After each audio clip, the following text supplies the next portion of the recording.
Yuta is alive.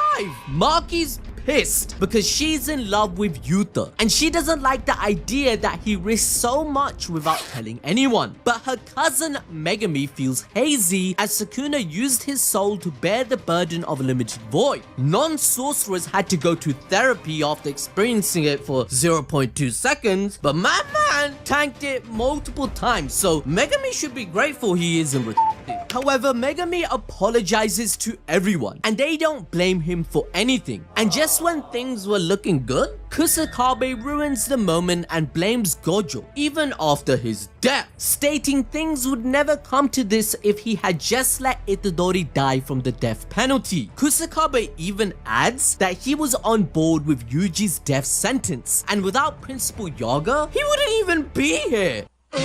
But hindsight is 2020 and everything happens for a reason where you can only connect the dots looking backwards. So all of this was meant to happen since each truth and choice people made was woven together to create what we have right now. Yuji was meant to eat the finger, Megami was meant to choose to save him, and Gojo hiding a Sukuna finger attained victory. Basically, what happened has happened. So it's time for the first years to not feel guilty and just continue to act their age, since they were missing out on their entire childhood, which Gojo hoped they could all do as one of his dreams. But let's talk about the elephant in the room. How the did Yuta get his body back? The last time we see him was in Gojo's body fighting alongside Todo and Yuji against Sukuna, but just he randomly dropped since Kenjaku's curse technique ran out, right? Well, Yuta explains that the reason Rika didn't get attached to Gojo's body after the exchange is because she stayed behind on purpose with his original Yuta body just to repair and maintain it, while Shoko and her spammed reverse curse technique on it. However, as soon as Kenjaku's curse technique ran out, he thought that he died, but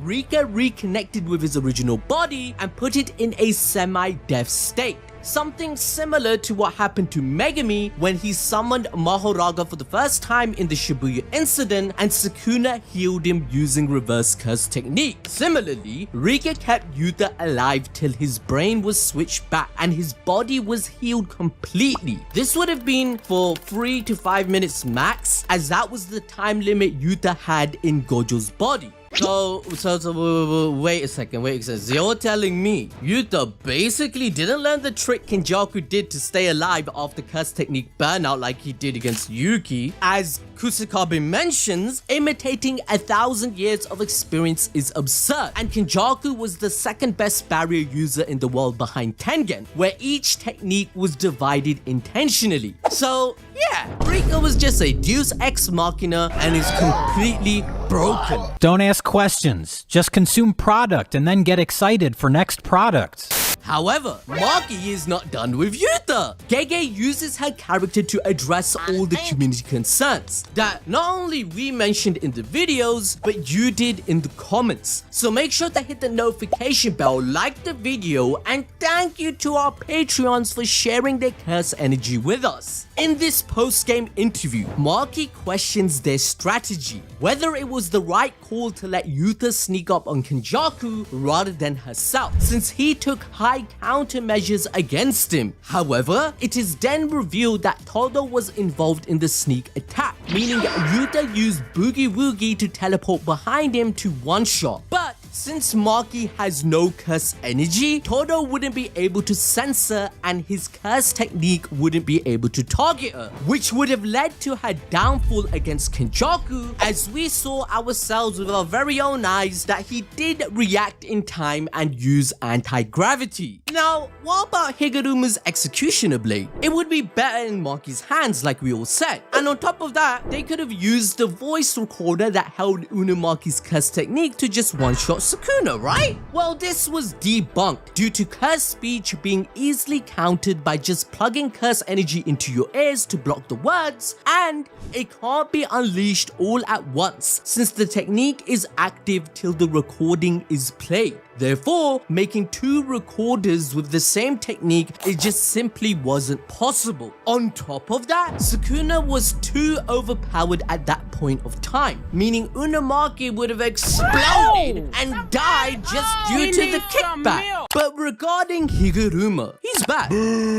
Okay, this was controversial, especially since Sukuna literally said in chapter 248 that he killed the dude and that was the reason the Komatoke was gone, and healing someone else with reverse curse technique is 50% less effective, where Sukuna believed that Shoko didn't have that kind of power to pull it off. But he was wrong. It's kinda strange how this decision was made because Higuruma's character arc finished completely and it was well done. It also linked to the whole idea of Sukuna self-reflecting on why he was irritated that he killed him in the first place. Like, bruh, now I get it. I'm a Gojo fan. This is why Gojo fans are pissed because yeah, he was cut in half, but these dudes were also cut into pieces. If Gojo did not come back even after they healed his body completely, then how is Higuruma back after learning RCT only recently? Even Yuta came back with no consequences. I guess in the end, Gege does what Gege does. Alright, so y'all just seen that corny ass shit. However, Kusakabe points out that he's been a sorcerer for barely 2 months and still came out alive. Given that he has Sukuna's level of technique control and Gojo's potential, this decision might just be because there will be a part 2 of Jujutsu Kaisen being set up where his character is required.